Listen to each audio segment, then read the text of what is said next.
नमस्कार, जय हिंद, जय भारत। आज मैं आपके समक्ष अपने भारत देश के विभिन्न महापुरुष और महात्माओं, संतों, कवियों और सभी अच्छे महज मुख्य व्यक्तियों के बारे में आपको बताता रहता हूँ। और आज इसी श्रृंखला में मैं आपके समक्ष कबीरदास जी, संत कबीरदास जी के संबंध में आपको उनका जीवन परिचय प्रस्तुत कर रहा हूँ। कबीरदास जी कबीर महज व्यक्ति नहीं, वह एक समग्र दर्शन है। दर्शन संत कबीर के पद और साखियाँ थोड़े में बहुत कुछ कहने की क्षमता रखती हैं। आप उनके दोहों को पढ़कर देखिए, आपको बहुत ज्ञान मिलेगा, आपको जीवन जीने का सहारा मिलेगा, आपको जीवन के रहस्यों का पता लगेगा। कबीर व्यक्ति नहीं अपितु एक समग्र दर्शन का नाम है, एक ऐसी चिंतन पद्धति जो अणु में विभु और गागर में सागर समेटे हुए है। संत कबीर के पद और साखियाँ थोड़े में बहुत कुछ कहने की क्षमता रखती है। आध्यात्म का तत्व ज्ञान उनका मुख्य विषय प्रतिपाद्य है। वेदांत के गूढ़ रहस्यों को उन्होंने अपने पदों के द्वारा जन भाषा में बेहद कुशलता से समझाया है। एक निर्धन जुलाहा परिवार में पलकर जन्म लेकर कैसे महानता के शिखर को छुआ जा सकता है, यह महात्मा कबीर के व्यक्तित्व से सहज ही सीखा जा सकता है। कबीर साहित्य में जहाँ वेदांत के तत्व, ज्ञान, माया, प्रेम और वैराग्य की गूढ़ता मिलती है, वहीं समाज सुधार का प्रखर शंखनाद भी है। दर्शन के इस महामनीषी की वाणी में अंधविश्वास व कुरीतियों के खिलाफ मुखर विरोध दिखता है। जन जीवन का उत्थान ही उनकी जीवन साधना थी, उनके जीवन का लक्ष्य था। कबीर का युग, संत कबीर का युग सामाजिक विषमताओं का युग था, विदेशी आक्रांताओं का काल था। वह मध्यकाल के अंध युग में अपने ज्ञान का आलोक लेकर जन्मे थे। विक्रमी संवत सन 1455 को ज्येष्ठ पूर्णिमा के दिन काशी के लहर तारा नामक स्थान में उनका जन्म हुआ। उनके समय में सिकंदर लोधी का शासन था। मुगल शासन में निर्दोष जनता पर क्रूर अत्याचार होते थे। धर्म के ठेकेदार अंधविश्वास को बढ़ावा दे रहे थे। कबीर ने अपने तीखे प्रहारों से पंडों व मौलवियों दोनों के दिखावों की धज्जियां उड़ा दी। कबीर की वाणी का तीखा और अचूक व्यंग विशुद्ध बौद्धिकता की कसौटी पर पूरी तरह से खरा उतरता है। वह कहते हैं, कांकर पाथर जोरी के मस्जिद ली चिनाए, ताज चढ़ मुल्ला बांग दे, क्या बहिरा हुआ खुदाए। कहने का तात्पर्य ये है कि विभिन्न प्रकार के कंकड़ पत्थर जोड़कर मस्जिद बना ली और उसमें मुल्ला अजान पढ़ रहा है इतनी जोर जोर से, क्या खुदा बहरा हो गया है। तो तीखे प्रहारों के बावजूद कबीर के स्वर में विद्रोह, हीनता, द्वेष, आत्म श्लाघा तथा वैमनस्य का भाव जरा भी नहीं दिखता। उनकी वाणी में एक आत्मविश्वास है, स्वयं की आत्मा को तमाम विषमताओं के बीच शुद्ध रखने का।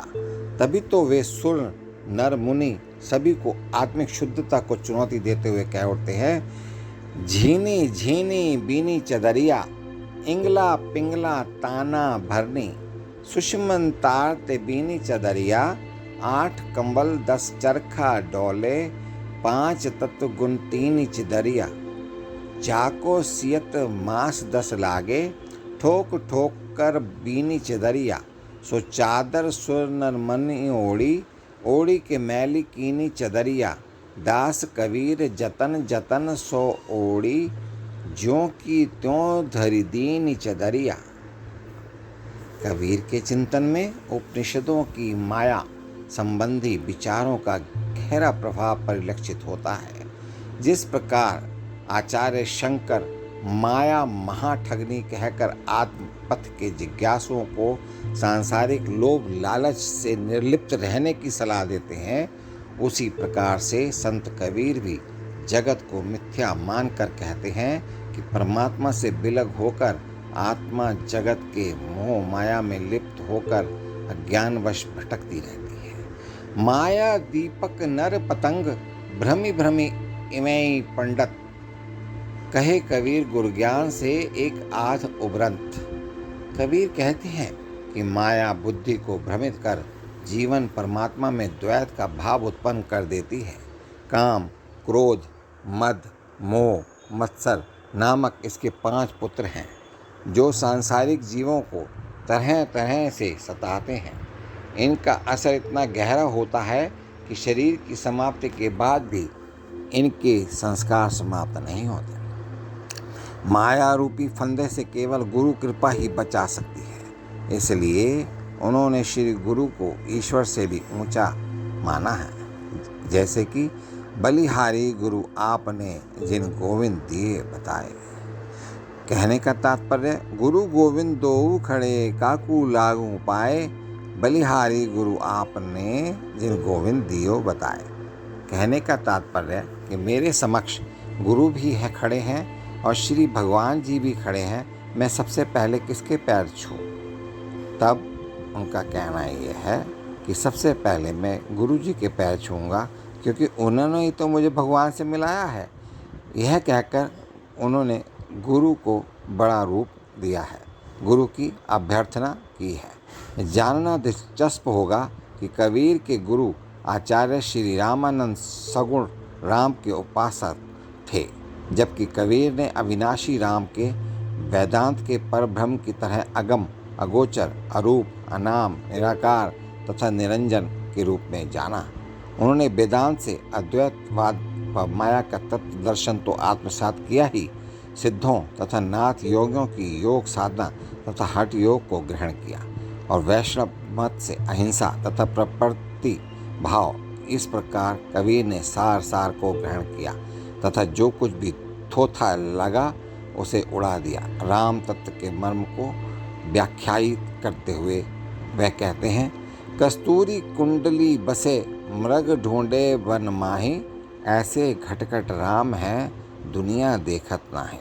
कहने का तात्पर्य यह है कि मृग पूरे जंगल में कस्तूरी को ढूंढता रहता है, जबकि कस्तूरी उसी की कुंडली में रहती है, उसके पास ही रहती है।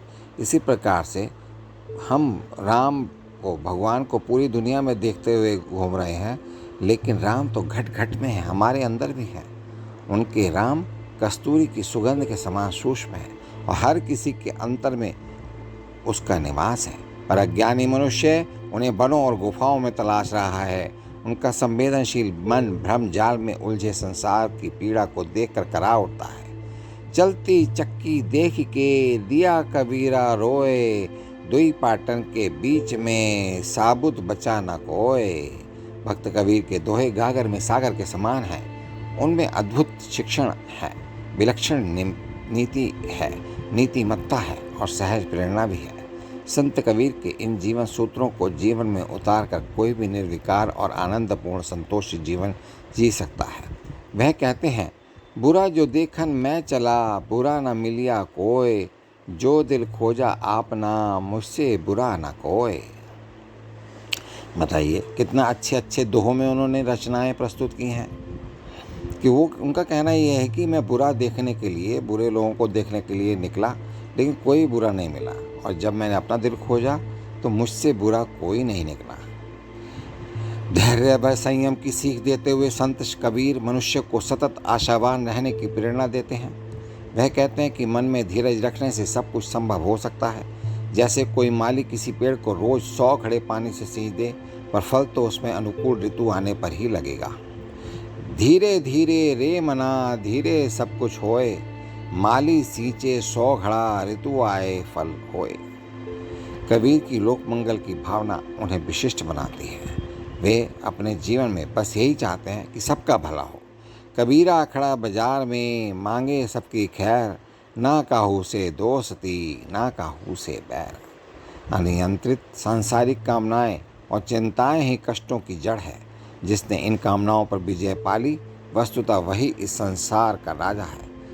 चाह मिटी, चिंता मिटी, मनवा बेपरवाह, जाको कछु नहीं चाहिए, सो शाहन को शाह। आचार्य हजारी प्रसाद द्विवेदी ने कबीर की वाणी को वाणी का डिक्टेटर कहा है। इसका कारण है, उन्होंने अकारण नहीं कहा। सचमुच उनकी अभिव्यक्ति सामर्थ्य और रहस्यवाद को सरल शब्दों के माध्यम से प्रस्तुत करने का इनका ढंग अद्वितीय है। कबीर एक गहरे अनुभव का नाम है जिसमें सब कुछ समा जाता है। कबीर एक समाधि है जहाँ सभी का समाधान हो जाता है। कबीर उस किलकार की गंगा के समान है जो बह हो तो सकती है परंतु ठहर नहीं सकती और ना एक घट में समा सकती है। कबीर की गति परिधि से केंद्र की ओर और अवस्था उस महाशून्य के सदृश है जिसमें सभी हैं और जो सभी में है। उनकी उलट बांसियाँ अनूठी हैं, शब्द अबोल अनमोल हैं जिन्हें बुद्धि सीमा में नहीं बांधा जा सकता, जिनके दोहों से शिक्षा ली जा सकती है, जिनकी रचनाओं से हम सीख सकते हैं और उनकी प्रत्येक बात में दम है। उनके बताए हुए जो आदर्श हैं, जो उनके बताए हुए जो निर्देश हैं, उनके बताए हुए जो भावनाएं हैं, अगर हम उन पर चलेंगे तो हम निश्चित रूप से जीवन में सुखी रह सकते हैं। हम निश्चित रूप से जीवन में सभी लोगों का भला करते हुए आगे बढ़ सकते हैं और इस संसार एक प्रेम का संसार बन सकता है। परंतु प्रश्न उठता है कि हम उनके यानी कि संत कबीर के दोहों को अपने जीवन में शामिल करें, सम्मिलित करें, जिसके परिणाम स्वरूप हम एक सुंदर जीवन जी सकते हैं। इन्हीं शब्दों के साथ मैं आप सभी परिवारजनों के लिए हार्दिक शुभकामनाएं, मंगल कामनाएं करता हूं। आप सभी का बहुत बहुत धन्यवाद। नमस्कार। जय हिंद, जय भारत, जय संत कबीर।